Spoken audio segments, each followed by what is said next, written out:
Assalamualaikum warahmatullahi wabarakatuh. Selamat datang kembali di Rahmadi Family Channel bersama saya Tasnim Fauzia Rais. Nah, hari ini saya akan berbagi tips on how to make our children love reading books, atau saya akan berbagi tips bagaimana cara membuat anak kita jatuh cinta untuk membaca buku. Nah, kalau saya sendiri hari ini akan berbagi tips pengalaman pribadi aja ya. Jadi semoga bermanfaat. Jadi anak saya tuh ada dua, yang pertama Sophie 9 tahun dan yang kedua tuh Sasha 5 tahun, jarak mereka 4 tahun. Dan kedua anak ini tuh sudah memperlihatkan gelagat-gelagat mereka kalau mereka tuh emang suka baca buku. Terutama Sophie nih yang umurnya 9 tahun. Jadi Sophie ini kalau baca novel yang tebalnya 450 halaman itu bisa dia lahap tuh dalam 1-2 hari saja. Buku-buku seperti ini yang tebel-tebelnya 450 halaman itu dia bisa selesaikan hanya dalam beberapa jam. Dan kalau sudah baca buku tuh nggak bisa diganggu, dia juga sudah lupa makan, lupa gadget, lupa mandi kayak gitu. Nah tapi gimana sih cara membuat dia awal mula dulu dia suka baca buku gitu. Nah ini nih kita akan tarik dulu ke belakang. Waktu itu usia Sophie sekitar 3 tahun, saya sama Sophie sama suami, belum ada adiknya waktu itu ya, itu kita tinggal di Belanda. Dan di Belanda itu perpustakaannya itu bagus banget, perpustakaan public library-nya ya untuk masyarakat. Dan kita hanya butuh membership murah banget lah kalau sebulannya itu. Nah di situ di public library itu saya sering sekali ajak Sophie gitu main ke perpus, lihat-lihat apa yang dipinjemin orang, terus kita baca buku di situ karena tempatnya nyaman, kita bisa betah lama di situ 1-2 jam. Nah di perpustakaan itu boleh minjem buku sebanyak 30 buku maksimal dan koleksinya itu bagus-bagus sekali bukunya ya.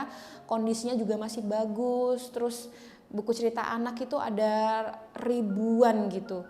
Dan akhirnya saya memastikan kalau ke perpus tuh saya maksimalkan boleh meminjam kuota 30 pieces itu saya pinjam 30 buku. Jadi saya ngayuh sepeda, belakangnya Sophie, saya boncengin, terus ada keranjang isinya buku gitu. Saya tenteng sambil naik sepeda isinya 30 buku itu sering seminggu sekali gitu. Ya kadang-kadang telat, kalau pas telat itu kita harus bayar denda sekitar 50 sen satu bukunya gitu. Nah, buku-buku ini setiap malam saya selalu tell bedtime stories for my child gitu. Jadi I always read the book every night. Bisa 10 buku semalam, 15 buku, pokoknya sampai Sophie bilang, "Mami aku udah ngantuk, aku udah mau tidur" gitu. Kalau enggak dia bilang, lagi ya, itu saya akan terus menceritakan, walaupun kadang saya sedih juga sambil ngantuk-ngantuk gitu ya. Ya tapi itu setiap hari sampai sekitar ya 2-3 tahun tuh saya lakukan seperti itu. Sampai akhirnya kita pulang ke Indonesia. Nah di Indonesia sekitar 4 tahun yang lalu saya balik ke Indonesia, kebiasaan ini saya coba teruskan. Meskipun di Jogja sendiri, saya menetap di Jogja itu jarang ada public library yang buku-buku anaknya itu banyak. Tapi kebantu banget di sekolahnya Sophie dan Sasha ini di Budi Mulia 2 Panjen dan Budi Mulia 2 Seturan di BMD Jogja itu kebantu banget karena perpustakaannya itu bagus, terfasilitasi dengan buku yang bagus juga. Jadi saya kalau jemput Sophie tuh sering banget Sophie itu pasti di perpustakaan pulang sekolah jam 3:30. Jadi sampai perpustakaannya tutup itu dia baru mau pulang gitu. Jadi kebantu banget dengan fasilitas yang disediakan di sekolah dengan koleksi buku-buku mereka yang juga very rich gitu ya. Nah, jadi tadi ya kebiasaan membaca buku sebelum tidur sama Sophie gitu.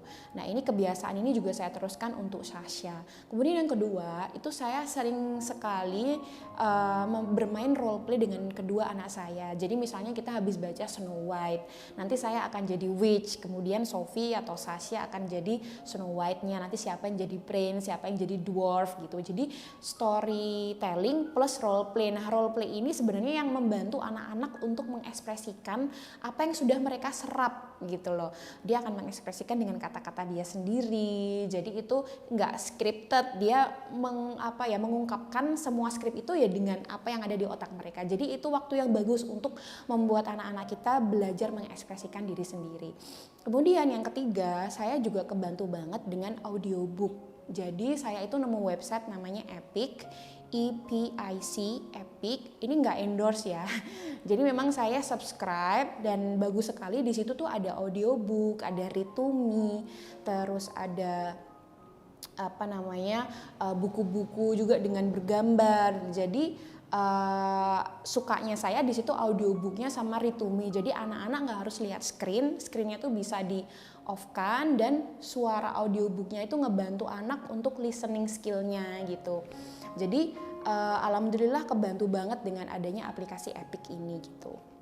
Dan untuk buku-buku anak-anak saya sendiri biasanya saya cari online, karena kalau beli di Indonesia emang susah. Jadi saya biasanya cari, kalau nggak di Periplus, di Book Depository, kalau nggak sekarang pun kita juga bisa purchase ketika ada Big Bad Wolf, kalau pas lagi diskon gitu saya kadang beli untuk anak-anak saya, dan bahkan juga bisa kita sekarang beli di Amazon ya kan gitu.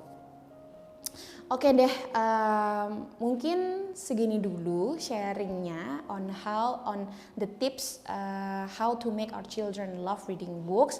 Kedepan saya akan undang anak saya sendiri, Sophie, untuk cerita bagaimana sih asal mula dia bisa cinta buku, kenapa dia suka membaca, apa sih manfaat membaca buku untuk dia. Kalau saya sendiri sebagai orang tua, saya melihat reading is an alternative to spend time rather than playing gadgets gitu. Jadi daripada kayak musim liburan ya, itu kan mereka biasanya kebanyakan gadget. Nah itu kalau mereka sudah suka buku, gadget itu mereka lupa gitu.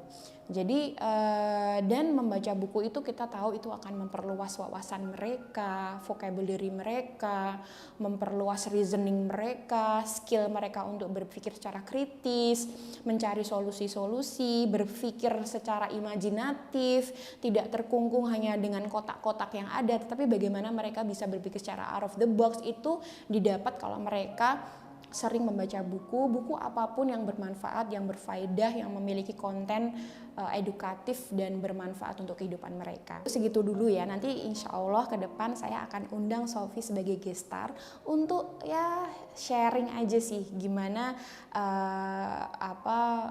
membaca buku itu menjadi bagian kehidupan dari Sophie. Oke, terima kasih sudah mendengarkan, terima kasih sudah nonton vlog kali ini. Kita ketemu lagi di vlog selanjutnya. Wassalamualaikum warahmatullahi wabarakatuh.